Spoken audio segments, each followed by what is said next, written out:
Di sebuah desa kecil di Yunnan, Tiongkok, serangkaian hilangnya remaja laki-laki membuat warga desa ketakutan. Ketika polisi akhirnya menggeledah rumah Zhang Yongming, mereka menemukan pemandangan mengerikan.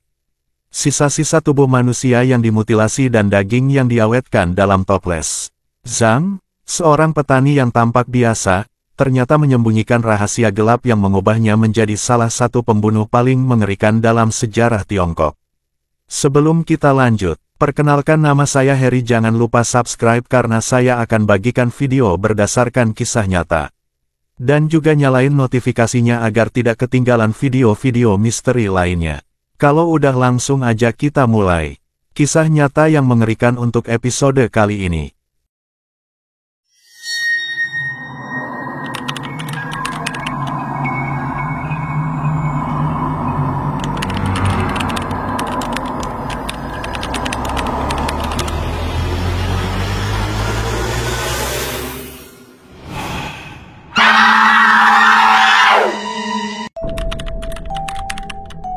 Pada tahun 1956 di sebuah desa kecil di Provinsi Yunnan, Tiongkok, lahirlah seorang pria yang bernama Zhang Yongming. Ia berasal dari keluarga petani yang sederhana. Keluarganya hidup dari bertani dan bercocok tanam di ladang mereka sendiri. Zhang adalah anak bungsu dari 4 bersaudara. Meski keluarganya tidak kaya, mereka hidup dengan cukup dan bisa mencukupi kebutuhan sehari-hari.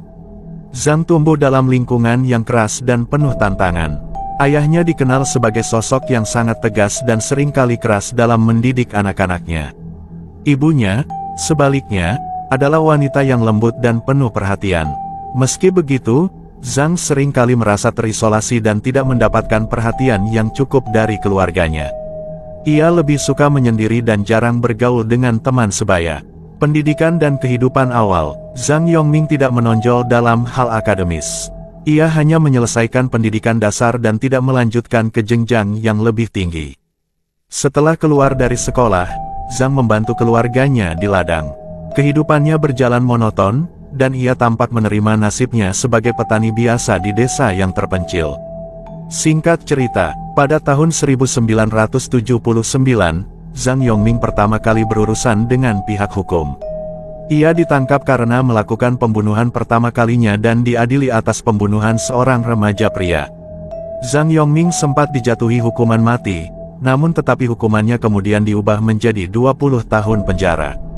Selama ia berada di dalam penjara, ia dikenal sebagai narapidana yang sangat tenang dan jarang terlibat dalam keributan hal apapun. Karena berperilaku baik, Zhang dibebaskan lebih awal pada tahun 1997. Setelah dibebaskan dari penjara, Zhang Yongming kembali ke desanya, dan memulai kehidupan baru. Ia selalu menyendiri dan dikenal sebagai orang yang aneh dan pendiam oleh tetangganya. Zhang menjalani kehidupan yang tenang, bercocok tanam, dan menjual hasil tanamannya di pasar lokal. Selain bertani, ia juga melakukan pekerjaan serabutan untuk memenuhi kebutuhan hidupnya. Meskipun demikian, ia tetap menjadi sosok yang misterius dan tidak banyak yang tahu tentang kehidupannya sehari-hari. Antara tahun 2008 dan 2012, serangkaian hilangnya remaja laki-laki terjadi di desa Zhang. Para korban biasanya adalah remaja yang berusia antara 12 hingga 19 tahun, kebanyakan dari mereka berasal dari keluarga miskin. Kehilangan para remaja ini menimbulkan kecurigaan di kalangan masyarakat desa, namun Zhang Yongming berhasil menghindari kecurigaan selama beberapa tahun. Singkatnya, pada bulan Mei tahun 2012, polisi akhirnya memiliki cukup bukti untuk menangkap Zhang Yongming. Pihak kepolisian melakukan penggeledahan di rumahnya dan mengungkap pemandangan yang sangat mengerikan. Polisi menemukan sisa-sisa tubuh manusia, termasuk tulang-tulang yang dikeringkan dan daging manusia yang diawetkan dalam toples. Zhang juga menyimpan berbagai macam barang milik korban-korbannya, seperti pakaian dan kartu identitas. Penangkapan dan penemuan mengerikan. Investigasi lebih lanjut mengungkap bahwa Zhang telah membunuh setidaknya 11 anak laki-laki dan remaja. Ia memutilasi tubuh mereka dan memakan sebagian dari mereka. Zhang tidak pernah memberikan alasan yang jelas mengapa ia melakukan perbuatan keji tersebut, tetapi banyak yang percaya bahwa ia mengalami gangguan mental yang parah. Berikut adalah latar belakang para korban yang diketahui. Li Wei yang berusia 14 tahun. Li Wei adalah seorang pelajar yang rajin dan selalu membantu orang tuanya di ladang setelah pulang sekolah. Ia dikenal sebagai anak yang baik hati dan ramah. Ia hilang pada bulan Maret tahun 2008. Penemuan sisa-sisa tubuhnya ditemukan di rumah Zhang pada bulan Mei tahun 2012. Chen Jie yang berusia 16 tahun. Chen Jie bekerja paruh waktu di pasar lokal untuk membantu ekonomi keluarganya. Ia bercita-cita menjadi seorang mekanik.